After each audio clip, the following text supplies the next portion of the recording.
Before we proceed, please note that this video is edited by AI, but all the content is manually researched by our team and it's not AI generated. Here we will share the details for the Barclays Error Code 9872. The error occurs with Barclays while making any transfers, and some users have reported that Barclays also shows no payees are added. Firstly, the culprit could be lurking right in your browser. Navigate to your browser settings, clear the cache and cookies, then restart the browser. If the error persists, consider switching to an alternate browser. And remember, always keep your browser updated with the latest firmware. However, if the browser isn't the problem, the mobile app or your device might be. Start by quitting the Barclays app, then reboot your device. If this doesn't solve the issue, try clearing the Barclays app cache on your smartphone. Simply press and hold the app icon, click on App Info, then Storage, and finally clear cache.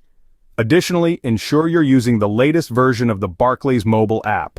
Now, if the error is still staring back at you, it's time to check your internet connection. Make sure your device is connected to the internet and that it's working perfectly. If the internet is fine, but the error persists, check Barclays' system status. If their service is down, be patient and try again after some time.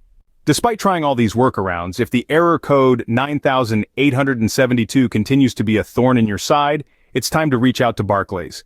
You can contact them on Twitter or visit their website to find other ways to get in touch.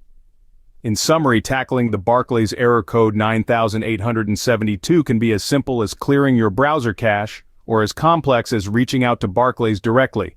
Start with checking your browser, then move on to your device and app. If these don't work, ensure your internet is working and check Barclays' system status. If all else fails, don't hesitate to contact Barclays.